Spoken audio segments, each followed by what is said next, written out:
The good, the bad, and the ugly of $1 million portfolio. Sometimes to really understand something, it helps to step away from pure theory, roll up your sleeves, look closely at a concrete example, and then come back full circle to the theory. Today, we do that with $1 million portfolio that none of us designed or built. We look at the underlying building blocks of the portfolio, both what is included and what's missing, and what this construction tells us about what the portfolio designers must believe about investment, or at least the risks that they appear willing to take with their client's portfolio. We also look at the different kinds of risks the portfolio embodies and discuss some of the circumstances under which some of these risks could come back to bite the client. Now, this isn't just a bash session. We identify what we find praiseworthy. But when we see something that seems questionable or, well, downright ugly, we identify that too. Throughout this discussion, we sprinkle in stories of other portfolios we've examined, client interactions we've had along the way, and lessons we've drawn from both of those. And where your co-hosts disagree, we don't hesitate to explain what and why. All this is with a view to help you be a more informed, disciplined, and peaceful investor, and to help you make sure your portfolio is going to help you get where you're trying to go. So stay tuned as we discuss all this and more right now on the Retirement Lifestyle Show.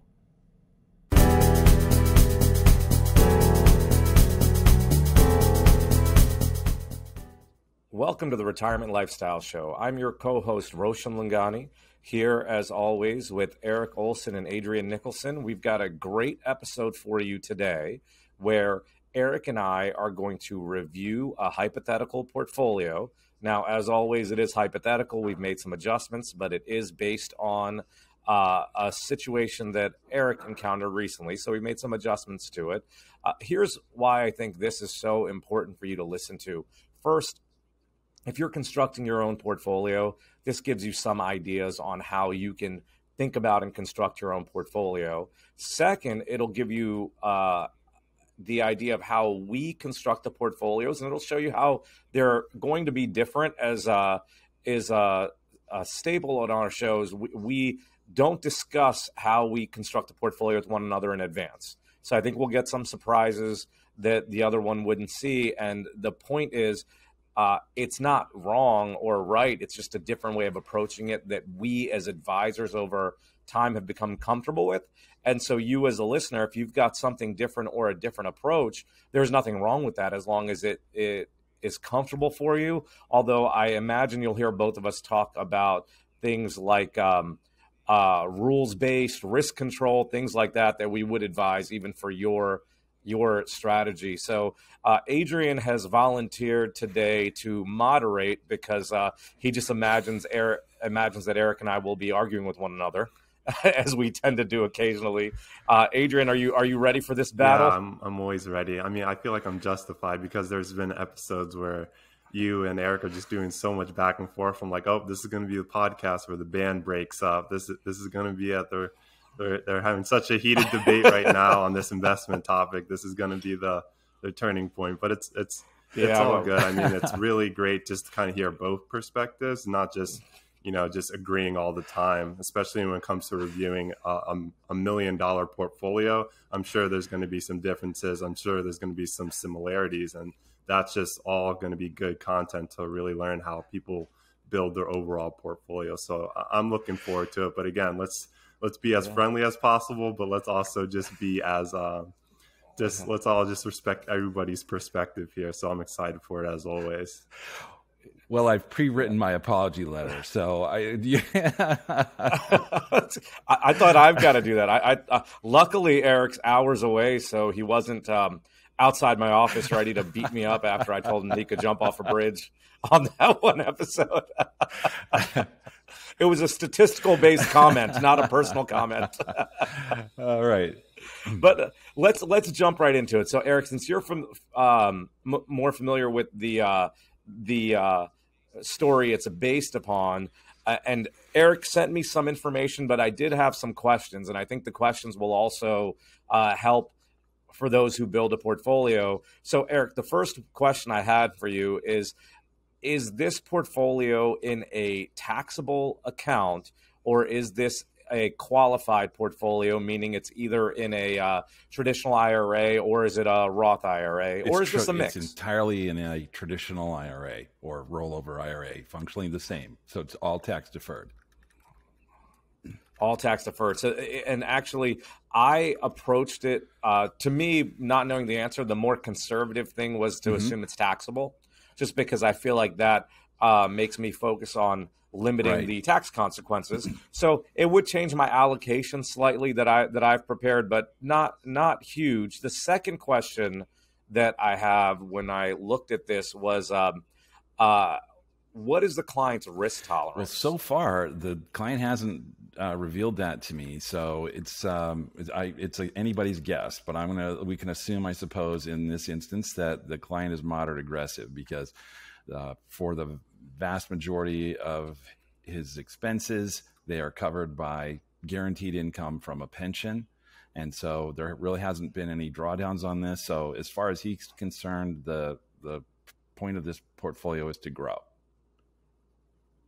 So Erik, I'm sure you asked him about risk tolerance. Well, it wasn't that long of a conversation. So it was really basically understanding what he wanted, what kinds of technical answers he wanted, what kinds of planning and retirement income answers he wanted, but we didn't really dig into the investment discussion yet. So I said, well, in preparation for a meeting, I'll go ahead and take a look, if you'd like, at your existing portfolio, and then come prepared with some comments about it.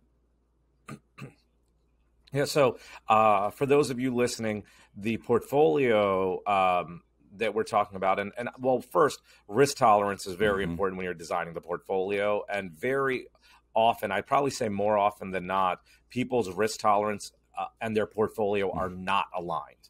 And it could be for a variety of reasons. Maybe it was their risk tolerance in the past. It isn't now. I recently just started working with a client whose husband passed away, and he picked all the investments. So his risk tolerance appears to be different from hers, but I'm still asking questions to determine if that's the case. So risk tolerance is very important to figure out at the beginning. The second thing worth noting, Erik said he would assume the client's moderately aggressive. I made the same assumption, and that's because this portfolio is roughly 80% in U.S. stocks, 5% in cash, and 15% in bonds. So that's why when we look at it, we had said it's moderately aggressive. Right. Mm-hmm. So Erik, when you looked at this portfolio and you said, okay, it's moderately aggressive, I'm going to review the portfolio and come up with some comments. Where did you start? Will you share some of those comments? Actually, I started where you started just now, Roshan, which was to look at the composition of the portfolio before getting underneath the hood and doing an X-ray on it. I'm looking at it at a big macro level. 80% of the portfolio is in U.S. stocks, as you said, and then the other 20% in fixed income and cash. We'll just say, if we're using the framework of the good, bad, and ugly framework, that definitely fits in my ugly category, because there's really nothing else. And even further, as you undoubtedly saw as well, it's overwhelmingly concentrated in large cap growth and large cap blend US. 65% of the portfolio or so is in the 60%, let's say, is in that category, which doesn't really speak, that's not the sort of thinking that I have, at least, about what constitutes diversification. How about you? Well, I after looking at the risk tolerance piece that we mentioned, looking at the overall portfolio, I went then to how efficient is the portfolio, and I went straight to risk and return. So in this specific situation, and Erik and I are looking at a Morningstar analysis of the portfolio, and they've got a section under risk analysis where they compare the portfolio's risk and return to the S&P 500. And what's interesting is my next step would have been exactly where you looked at as far as the components of the portfolio, but the risk and return statistics already told me what you had said. And what I mean by that is you had said overweight in large cap growth. I did see already it was U.S. stocks, but then when I look at the portfolio statistics, it is over 3 years time frame, a 5-year time frame, and a 10-year time frame, performing very, very similar to the S&P 500, which is the benchmark we're using. So that then would say there's probably diversification lacking if you're pretty much right in line with right. that. In fact, just to your point, if you essentially took, I would say, if you took the S&P 500 index fund and you then put 80% of the portfolio in that, and you took another 20% and you put it into an aggregate bond fund, you'd have about the same performance over this time period and about the same diversification, actually probably slightly more diversification. Yeah, I did that. I did that exact review that you just described, looking at this portfolio and saying, okay, this is moderately aggressive. We've talked about our approaches before, so for those of you that are consistent listeners to the podcast, you'll know that I've got multiple strategies. And whenever I'm doing a comparison, I actually compare it to my least complicated strategy. And the reason I say least complicated is because it has the less amount of movement, and it's really high diversification, lower active adjustments. So to me, it makes it a cleaner comparison. So when I did that, which is pretty much exactly what you described, which is 80% S&P and 20% into the bonds. Specifically, I'm looking at the treasuries. I'm able to cut the risk down in both 3, 5, and 10-year. I'm able to get better performance on the 10-year.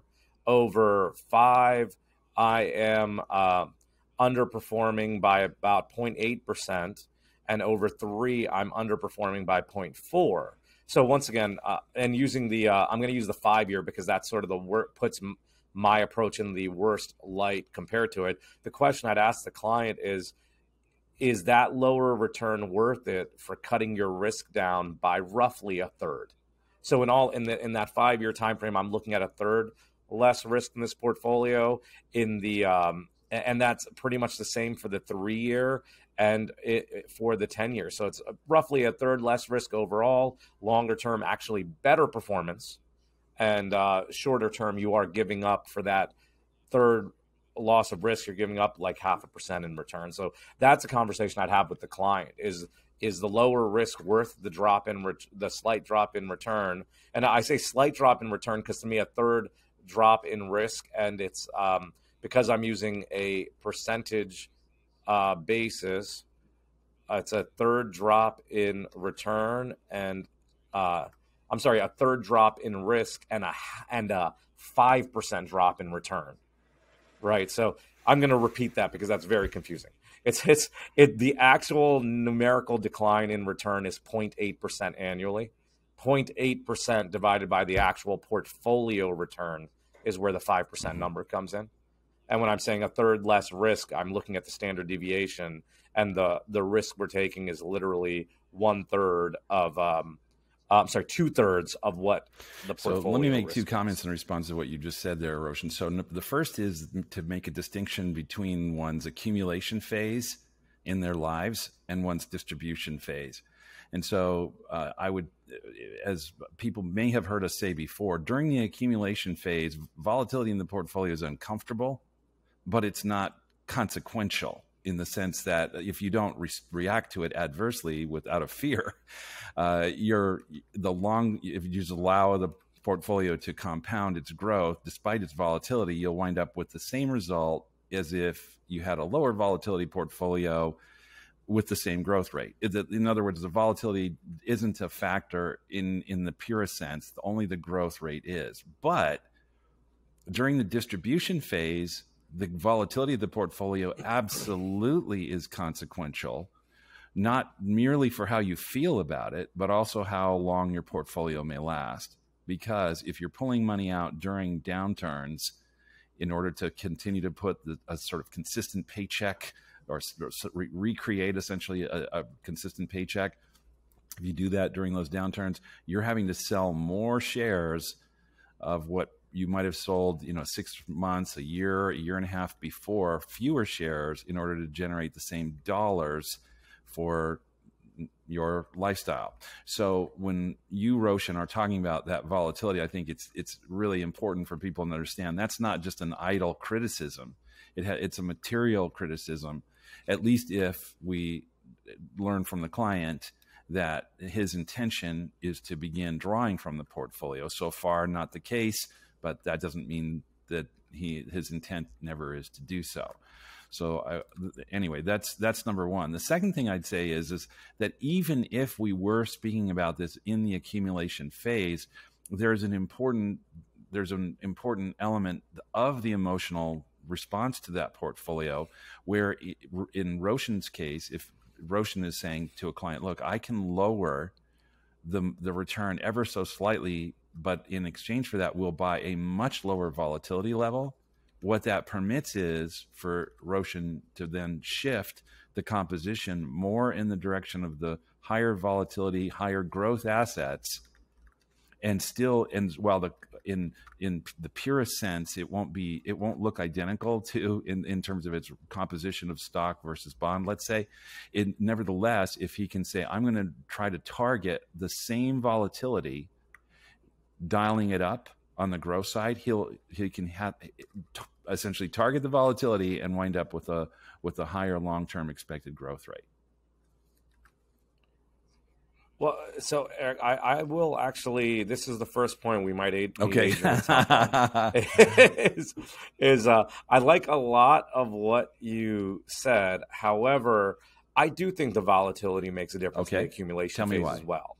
Mm-hmm. And here's why I'll tell you. This is the simple example I always use. I think average rates of returns can be misleading. And the reason I say that, here's my simple example. I've used it before. So for those of you listening, let's say you start out with $100. Market goes down after 1 year. It's down to $50. You just had a 50% loss. The following year, it goes back up to $100. You had a 100% gain. Well, when I'm looking at your 2-year average return, it says you're making 25% a year, right? You had a 50% loss followed by a 100% gain. You divide that by 2, that's a 20. So it's the average return is saying you make 25% a year. Hey, I'm doing a great job managing your money, but you have the same $100 you started with. So to me, looking at that volatility, where I do agree with you, the volatility is less important. I think you've got to review it to make sure that these average rates of return are valid averages. And that's an excellent point. Here's the difference in terms of the language maybe then that we're using. You're using the concept of average rate of return, and I find that, because of the problem that you just mentioned, not a useful statistic. So instead, what I look at is the compound annual growth rate, which takes into account that I started at 100, I went down to 50, I went back up to 100. In that particular case, the point to point was 0. And so if you take the compound average growth rate, it is a 0 annualized return over the arc of the course of those 2 years.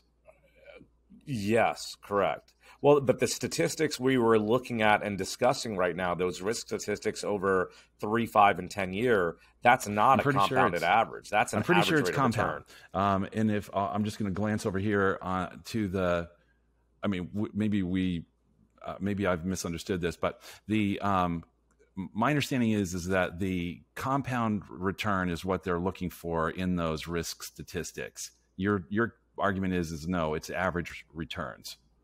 I'm pretty sure they're using the average rate of return, but you and I can figure that out after and continue. If that is compound they're using, then I will take my argument away from you. If it is average that they're using, all right. Well, irrespective of which they are using, I think we both are in complete agreement that average is misleading, compound is not, and measuring the compound growth.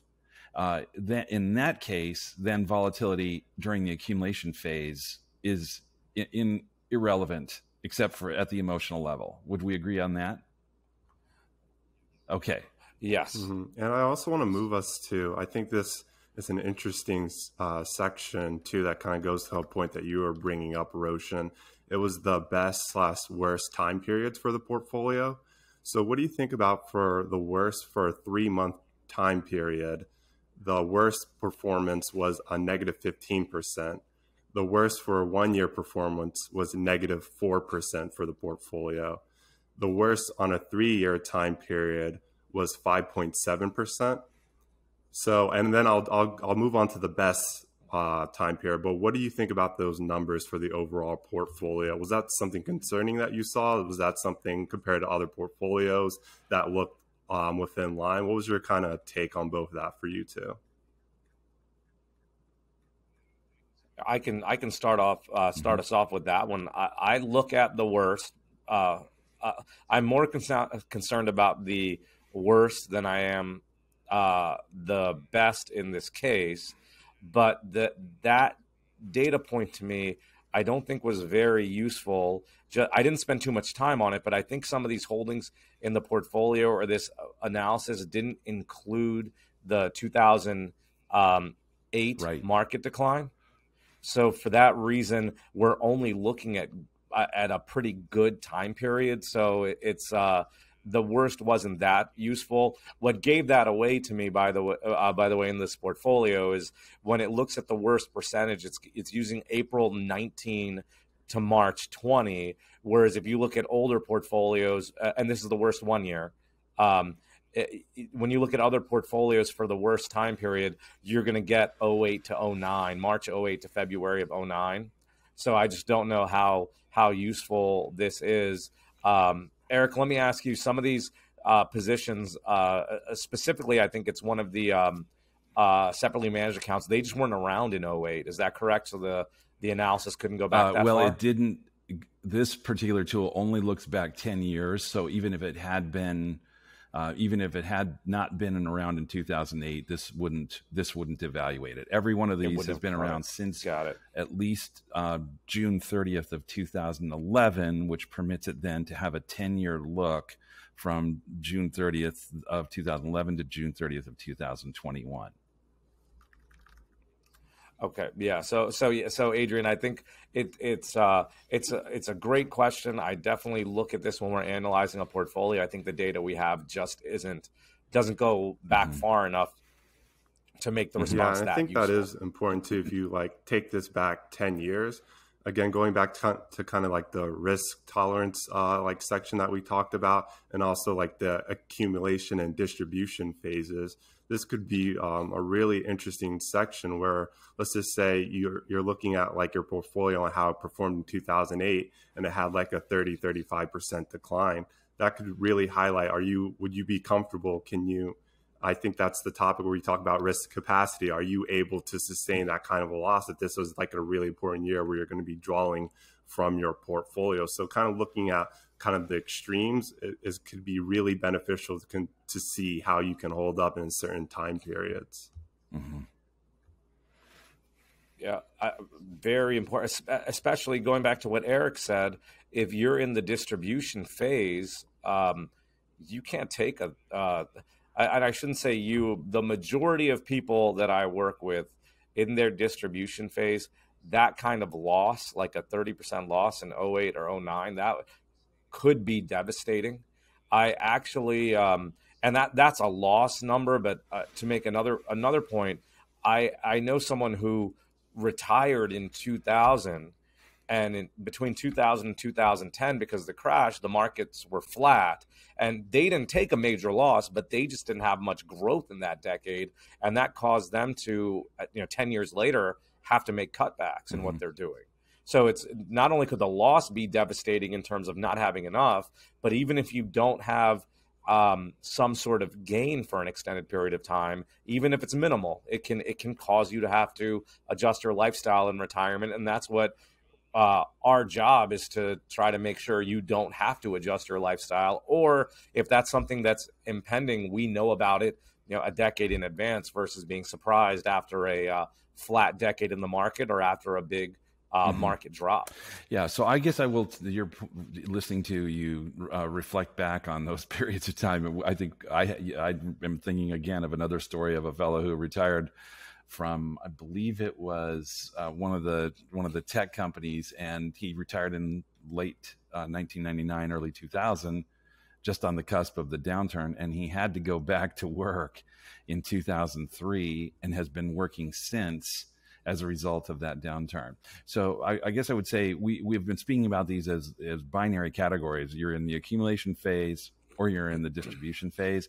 The truth is that some people have so much guaranteed income from pensions or Social Security that in effect, they may have a lot more control over when they decide to access their portfolio for distributions. And then again, in some ways it has more of the characteristics of an accumulation portfolio.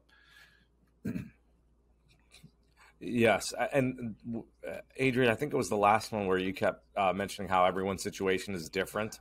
Yeah. Our last episode, or the one before, we were teasing you at the end for it. But I think that's a perfect line here too, because like I have a client where I refer to her assets as her endowment fund, because she has enough in assets. It's going to outlive her life, and she can shift how she's investing because of that.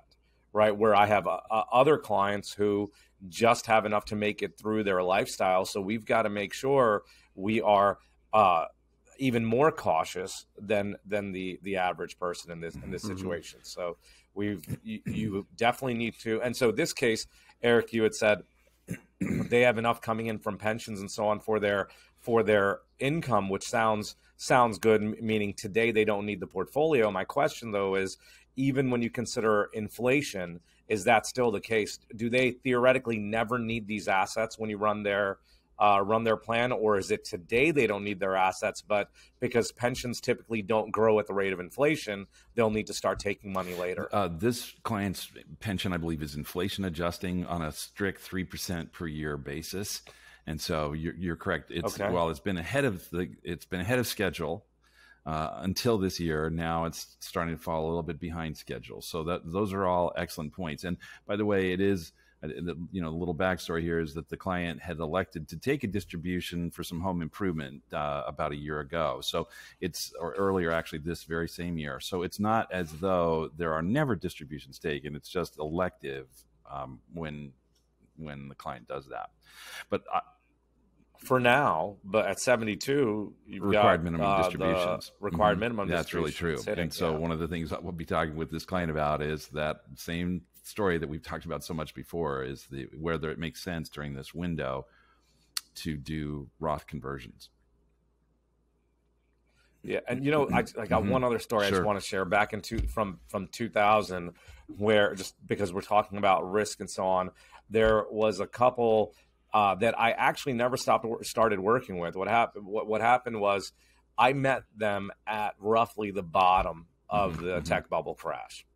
And in this couple, their household division of labor, the wife handled the investments forever. Roughly in 99, the husband's hearing from his buddies how much money they're making in the investments, and he's not making as much. The wife's got a diversified portfolio. He's talking to his buddies about their tech stocks.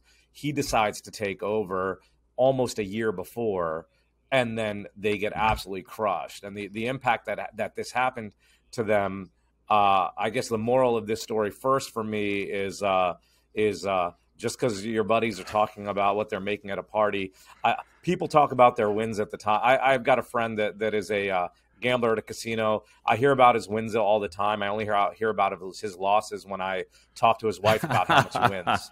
So that's the first thing I'll say with that. The second lesson with this, though, is the outcome of this was they were planning to retire in 2000. The losses were so severe with whatever shifts he made in the portfolio, where at that time when we met at the bottom, he would have to work for another 10 years.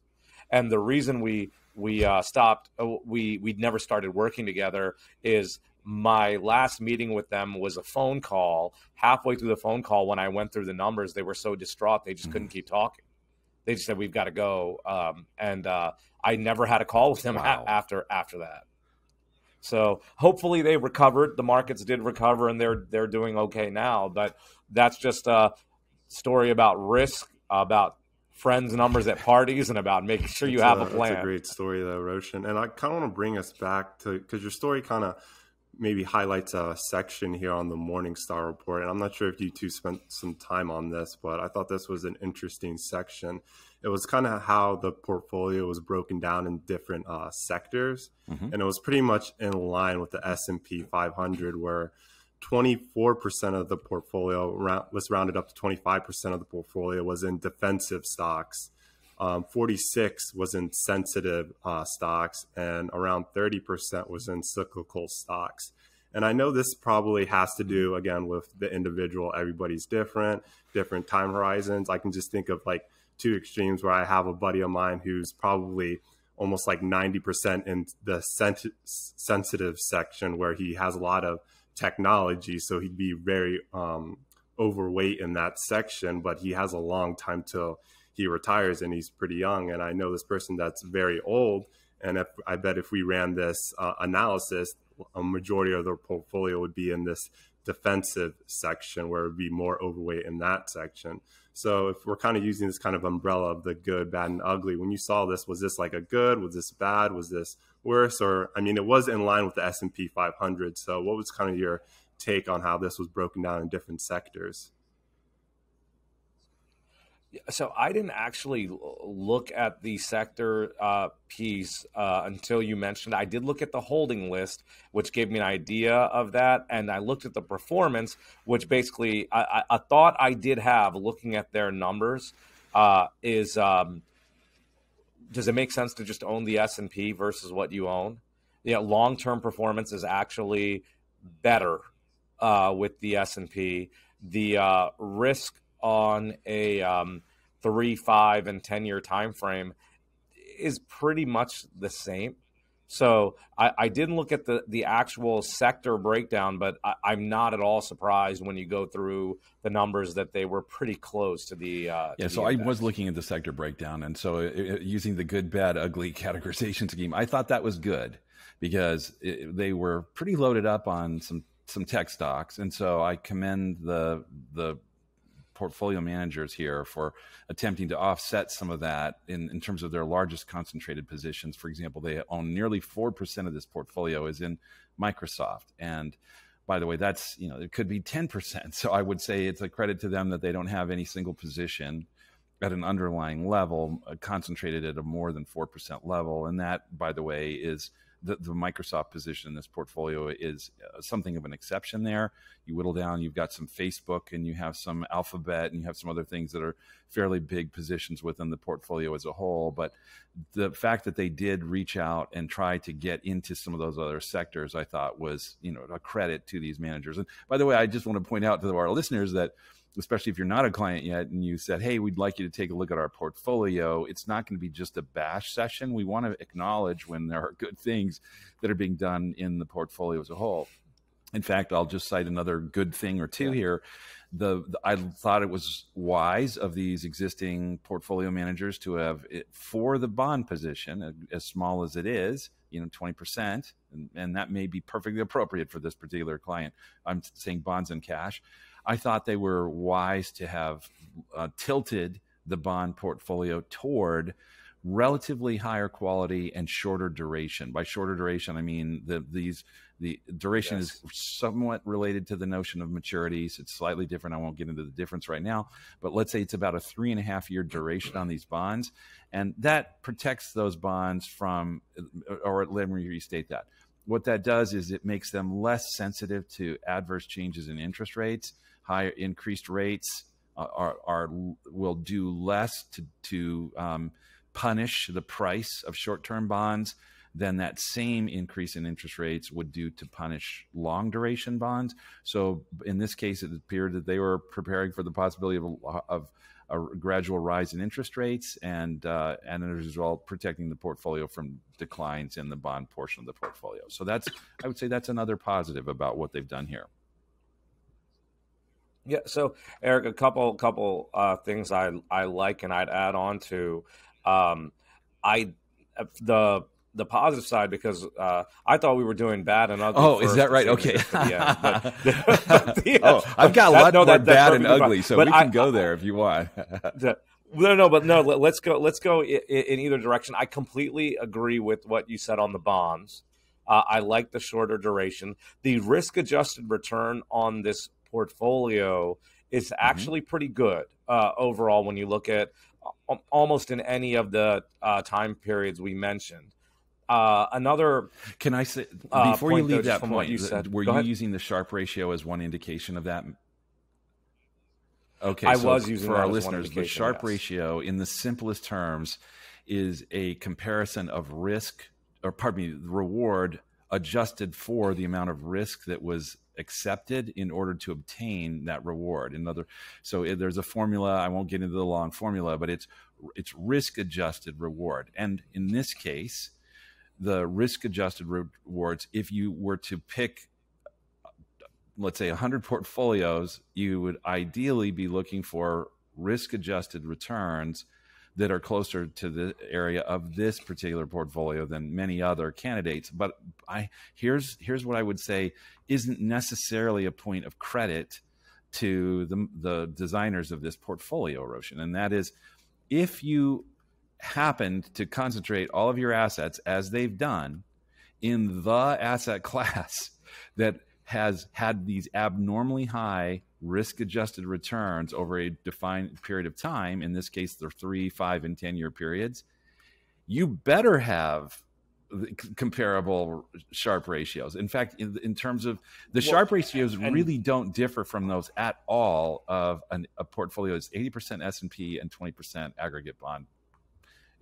Almost none at all. Hold on. For the Sharpe ratio for an 80% S&P and 20% aggregate bond is better, first of all, and it's actually pretty significantly better. So that I was getting on to my negative. Right. The risk-adjusted return on this, risk-adjusted return is decent, but exactly like you said, it's skewed.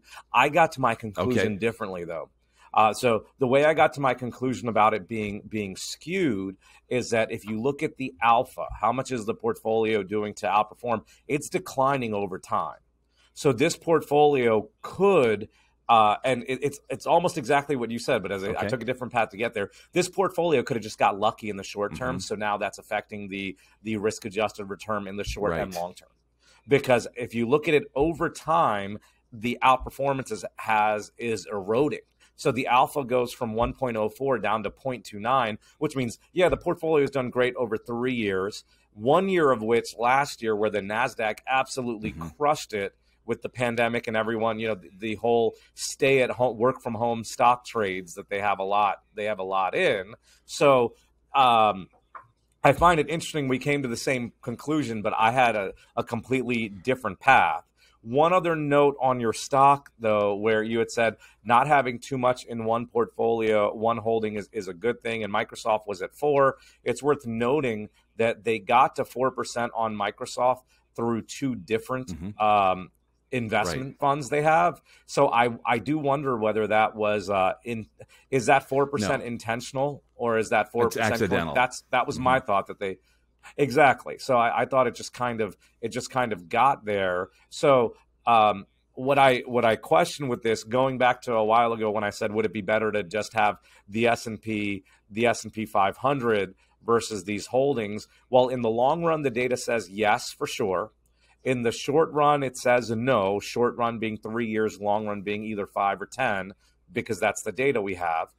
So I do question whether there is a better way to do this, a more efficient way to do this. And the portfolio you described, 80% S&P, 20%, you had said aggregate bonds. Now I'm using the 20-year treasuries, but that 80-20 portfolio with the 20-year treasuries does have a significantly better risk-adjusted return. And that's the portfolio I compared earlier, where I said you can cut your risk by about you can have a 30% drop in risk with only a 5% drop in return. Okay. And remember, that's not a 5% lower return. That's a 0.8% lower return. All right. Well, we can talk about that some more, or I've got some more bad and ugly if you want to save the best for last in terms of the good. No, you can continue on. There is one other point I would just like to make on the report of how much exposure they have to an individual stock. and just to get a little bit of opinion and thought on it. Now, here's what I always struggle with: the financial planning world. I remember when I was looking at this, the general rule was you want to be below 5% in any position, right? Then you've got the investment management world, and I'm constantly talking about how I'm such a Buffett fan, where his track record and performance is based on more of a concentrated equity portfolio. And there are many things he did different from Benjamin Graham. That was one of them that they think made a pretty big difference. So accumulation phase versus distribution phase makes a difference. Risk tolerance makes a difference. All your other assets make a difference. But the question I'm leading to is that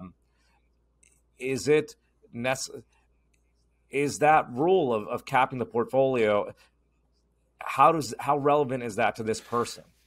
Yeah. Well, all right. So I think if you and I each took an assessment of our sort of prognostication about the fate of Microsoft, the two of us would probably, I think, agree Microsoft doesn't seem like it's in grave jeopardy of a sudden, collapse at anytime soon. Yeah. So we could have this conversation if we wanted to. And, one line of approach to this conversation would be to say, well, let's take a look at the individual holdings and ask realistically, is a position that's above 4 or 5% truly proposing a company-specific risk that's unacceptable at the portfolio level? And I think we might say on that basis, with something like Microsoft, probably not. But I guess I would still. Well, to interrupt you, that's the point is what is the company, right? Like it's exactly what you said. I just want to make it a little more clear. If you have over the percentage, the general rule percentage of 5% in a Microsoft, that's less risky than having like that overall. I can't even think of a company that's not, but a penny stock, right? Or something like that. It makes a difference what it is. That's true. Although the people who bought it for under $10 a share are still pretty happy, right? Roshan, I'm curious. Does this also have to do with correlation, where you say you don't want to have more than 5%? But let's just say you own like companies like that basically do the same, like their competitors.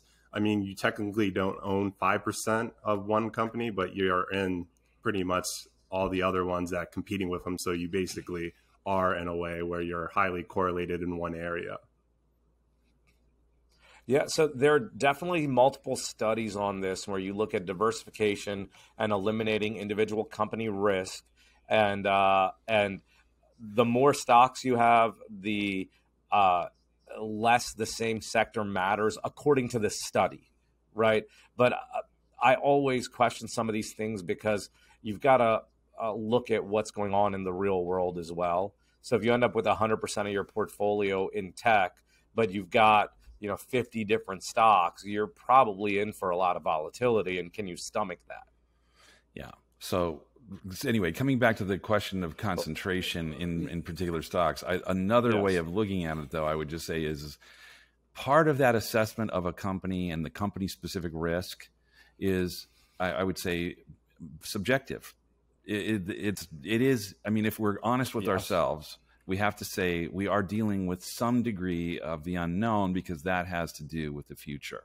And so if you're saying, I'm willing to accept risk in my portfolio, but I want to know what the nature of the risk is, then one way of mitigating at least the company-specific risk, and you'll still be subject to industry-specific risk, you'll still be subject to market, broad economic, the economy, both domestically and globally, you'll be subject to those risks. You'll be subject to monetary policy risk. You can be subject to regulatory risk. You can have all these other risks.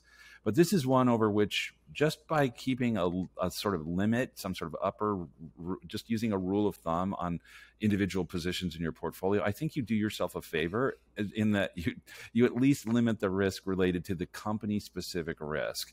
So that's one thing. I guess what I would just observe about this portfolio, though, is in terms of the concentration, you and I think, both think in terms less of company selection or for that matter, even manager selection. And we think more in terms of factor selection. I think even you now, even more so than I mean, I have some, we've talked about this in the past. I'm not promoting these. I'm just mentioning this as just to validate the point I'm attempting to make here is that I have a number of multi-factor stock strategies and multi-factor ETF strategy that are essentially momentum, value, quality, volatility, using those sorts of factors, size, etc. I would say what I'm instead looking for is to tap the underlying attributes as opposed to the companies themselves. And on that basis, I would say it's not evident to me that in this particular portfolio, they have tapped some of the most advantageous factors other than momentum. There's a lot of momentum built into this portfolio. No, are going back to that Microsoft question, do you think that that's intentional or coincidental? I do see the momentum in there, but to me, it looks like they've just picked two funds / SMA accounts that are pretty big parts of the portfolio that are both growth oriented. Like the two biggest part of the portfolio, and by two biggest, I mean 60%. You've only got 70% you've got 80% in stocks, 60% of which are in two funds that are essentially doing almost the same thing. When you say, you're precisely right. I've got 80% of my portfolio in stocks, and 3/4 of that part is in the hands of two asset managers. One, yeah, and those two. So I believe those. I see your point that the stocks are momentum driven because I think that's what those two asset managers are doing. But the point I'm making is I don't think they were going after the momentum, and if they weren't intentionally going after the momentum, to me, that's an ugly.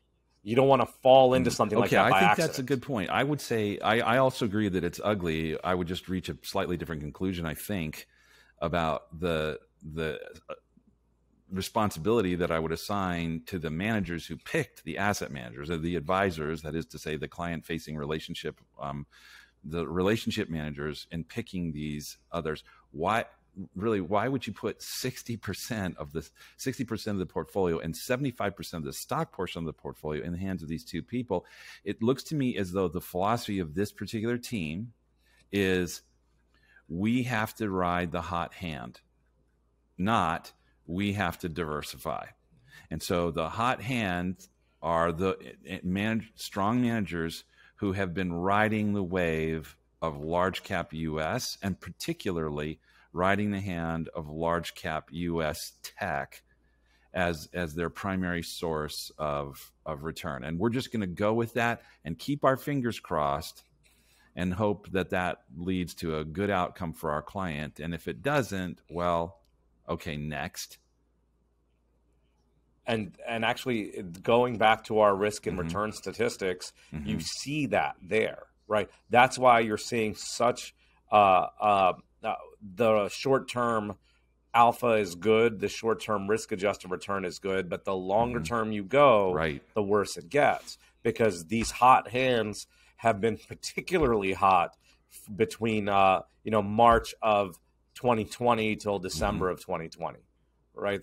Compared to the other area. So when you have more of a long-term time frame, it gets smoothed out, and then you have a portfolio that is slightly underperforming versus the short-term outperformance. So I was saying in terms of the factor selection, and you and I have talked about factor-based investing, and maybe we should do an episode just on factors and talking about the various factors.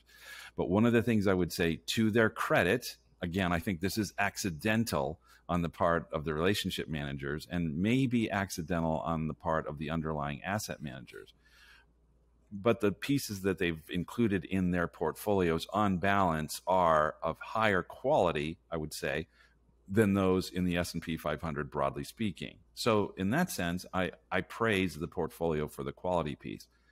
On the other hand, I would say what I believe is an even more powerful long-term factor, which is value.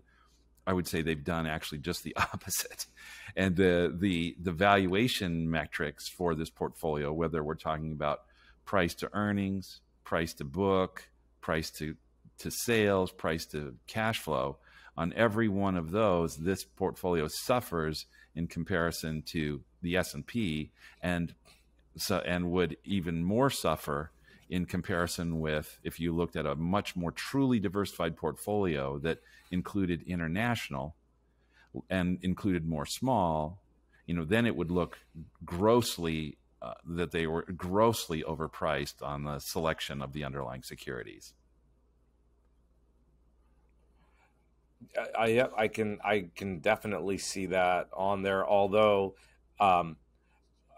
those two things, I guess I'd almost take for granted. But when you're all in tech, your metrics from a price to earnings, price to book, price to sales. Those are all going to be huge numbers. That's true, right? So it's my criticism isn't to those underlying metrics, because I would say those are almost a given, but they're definitely worth pointing out. Don't get me wrong. I'm probably taking it as too much of a given. But when we say that how heavily they're concentrated in momentum and tech, I mean, that's where. So I think some of our listeners might reasonably be asking, well, wait a second, why are you guys so bent about the diversification if they're getting good returns? If they're seeing a healthy growth in the portfolio, why is that an issue? And I would say, hey, I'm delighted that the client has had some good returns over the recent past. And oh, by the way, as we're having this conversation, we are working from the assumption that these positions have been in part of this portfolio for a relatively long period. In truth, we don't know that. I mean, it might be that these were selected actually last year in the wake of a good performance coming out of the bottoming process after COVID, the COVID-19 decline.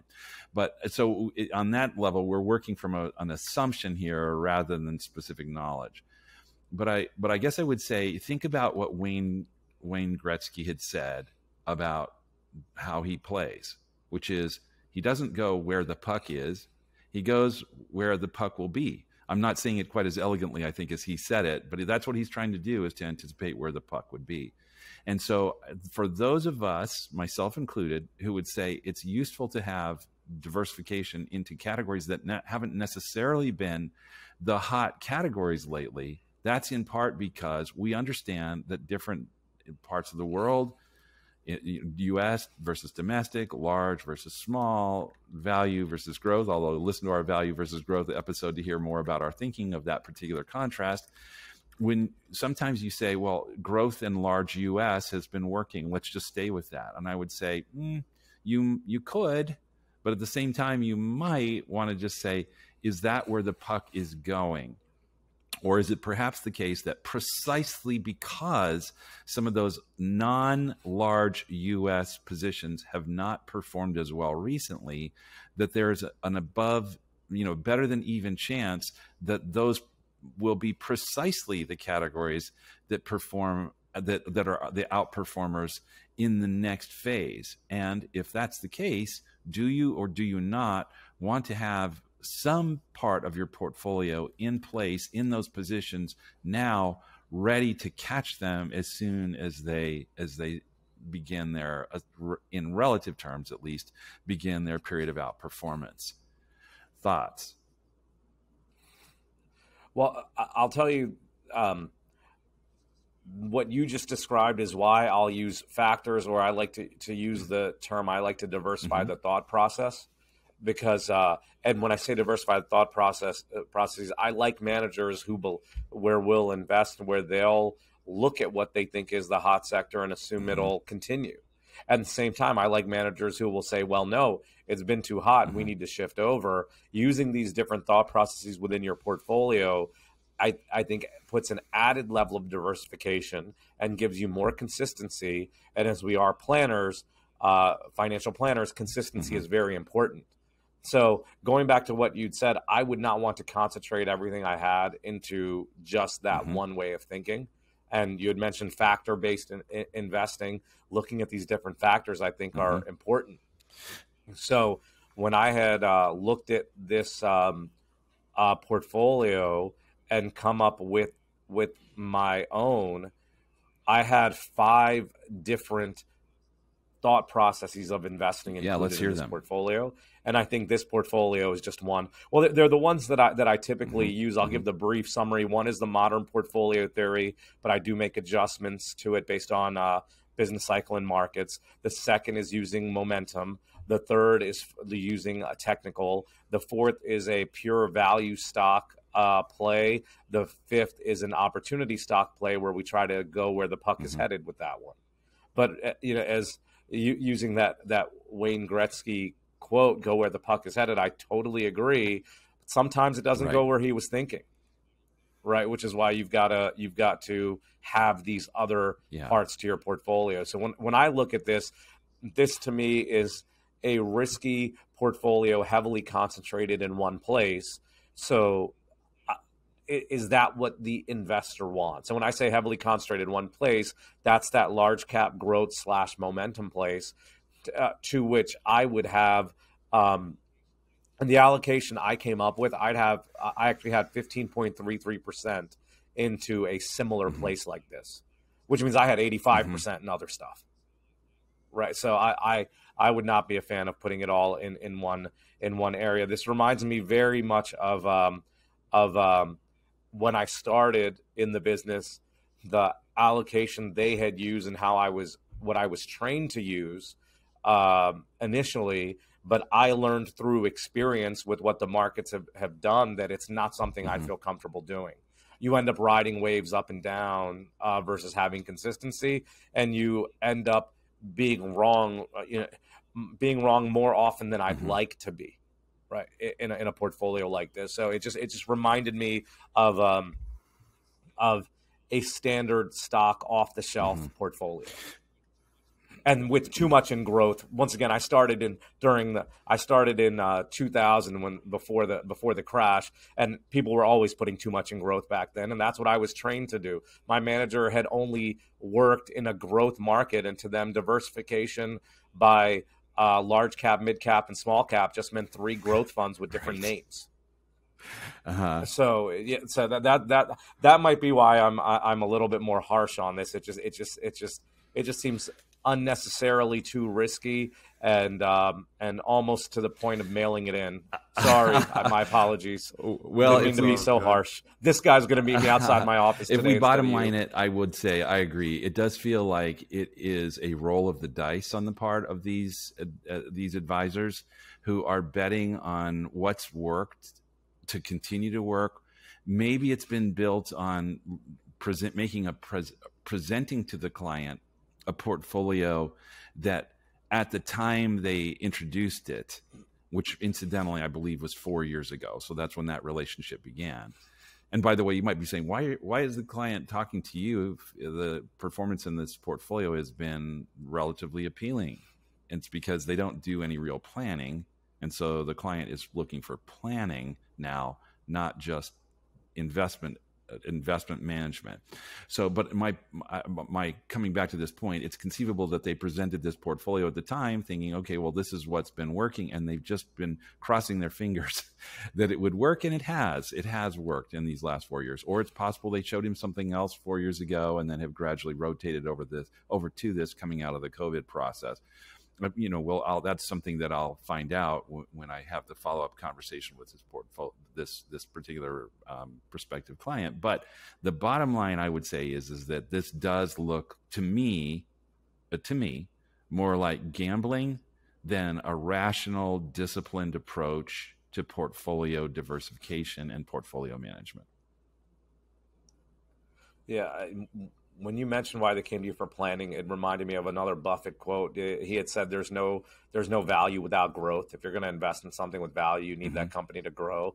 I also think, and I am a planner, so think of my perspective, but I also think there's really no investing without planning, because you can do a better job. We've talked about so many things that come to mind with this, but most recently what's top of mind for me is when you take your Social Security, whether you do Roth conversions, all these questions like this, how much income you need every year, what you need from the portfolio, all those planning questions play a role in how you invest. So I really think you need both, and that you can come up with a superior plan.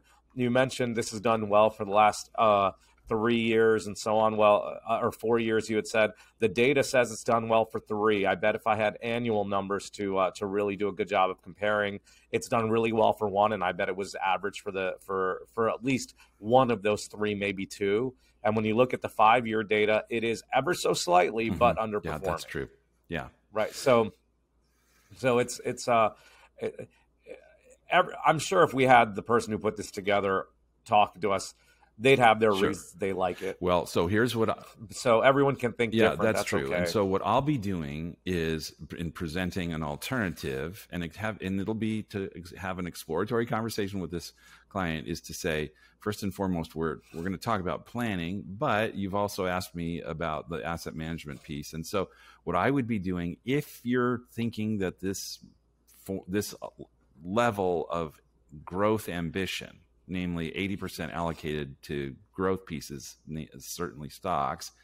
If you think that that's a good match with you, great. If you don't, let's do, of course, we're going to do a risk tolerance assessment, and maybe we wind up dialing it down. But as a starting point, assuming that this has been a good fit for you from a risk tolerance standpoint, the first thing I'll be doing is to opening up the aperture here a bit and saying, instead of just having 6 or 7 fund managers, separately managed accounts, as well as 1 or 2 mutual funds, what we'll do here is go to 30 different tools. We'll also have, instead of 80% of the portfolio that's in stocks, be entirely in the US. There's literally 0.16% of the portfolio is in emerging markets, and 0.8% of the portfolio is outside the United States. I mean, we're talking about 1% is in international. I'll be looking at it and saying, hey, let's have a conversation here about roughly the following. Of the 80% that's in stock, 45%, or the 80% that's stock, about 45% US and about 35% international, and a good portion of that in emerging markets. Also, instead of it being just overwhelmingly focused in the growth side, let's spread the bets around into large growth, large value, small growth, small value, the mids the same. Let's have a presence in all of these other places, so that given the unpredictability at times of which will be the hot hand, you won't be saying, oh, we missed it. You'll have some assets that are there already. And on the bond side, while on the one hand I did praise that they're using shorter durations, and I praise that they're using higher quality, the downside of what I've just said is that the yield on the bond portion of this portfolio is extremely low. And so what I'll also be suggesting is that, again, out of primarily risk reward, that the client consider augmenting this within the bond sleeve, at least having some portion allocated not just to high grade corporates and governments in the US, but also reaching out into some what we would call high yield bonds, as well as into some international bonds. Specifically, in my case, I'll be recommending emerging market bonds as part of that allocation. So, for what it's worth, I've taken a lot of shots at this portfolio, and for that matter, tried to acknowledge the places where I think there are strengths. But I didn't want to leave this conversation without answering the question that must be in listeners' minds. So you've been great at bashing. What are you going to do as an alternative? There is what I'm proposing as my alternative. Yeah, and as I mentioned, I won't go into as much depth with it, but some of those holdings you had mentioned, most of them actually exist in the portfolios I would look at. The one area where I do differ a little bit in what you said is just international has just in general done so poorly for so long that I'm looking for a little bit of more life in there before I shift over to it. But I at the same time, I wouldn't have a problem with you adding a small portion over to it just for that level of diversification. Well, I would certainly agree that if we look at the relative performance over the last 8 to 10 years, international, people have been waiting and waiting and waiting and waiting. And when is international going to start to perform? I would say coming out of the bottoming process in March of 2020, you've seen international, at least maybe until very, very recently, international has been performing quite respectably relative to the large U.S. stock market. The overall winner has been small U.S. and mid cap U.S. But I would say, maybe that turning point has come, Roshan. And again, my thinking is rather than trying to outsmart it, do as I mentioned earlier about Gretzky and go where you think the puck will be going, or at least have a presence so that if it does go there, it's maybe more of a zone defense than a, what do we call it, one-on-one. Well, and it could be there, and it could start, but like over the last year, well, I guess what I'm saying is I don't know that the puck's headed there yet. Okay. I need to see more for me, just because it is still it's done better relative to itself in what it's done previously in the last year, but it's still significantly underperformed the U.S. in the last year. Okay, I'll have to go look at my charts again because I do look at them almost daily, and at least the 1 year look back, it has been pretty close. I'm using EFA right now as the ETF to compare, and that 1 year performance is 23.55 versus 35.86 for the S&P and 40.89 for the NASDAQ. Well, if you say the NASDAQ, I would say, that's certainly a difference. Well, I mean, it's even with the S&P, it's 12% below in the last year. Well, I'll have to pull up my chart. So, difference. In fact, if you want, you keep talking, and I'll bring up my charts, and I'll tell you what I've been looking at. Well, I would say let's save that for next time, just because we're well over an hour already. All right, that sounds fine. But I would love the answer. The other thing also I'll say that is going to make I just picked indexes just to quickly get the answer to it. But if you did specific funds that you used, or if you look at things that did currency hedging as well, I think it would be a totally different outcome. Yes. But I'd be interested to see that. But that's I just picked the indexes because it's easy and I know the symbols off the top of my head. Okay. But we will, Eric. If you don't mind, that'll be your homework for next time. That sounds good. That'll be interesting to talk about as well, to see the difference in index versus managed in that sector, or in the international space in general. Good. All right. Adrian, you didn't have to break up many fights today. Roshan, we haven't even talked about your birthday. What was the good, the bad, the funny? The good, the bad, and the funny. I'm trying to think. I had fun. It was what did I do?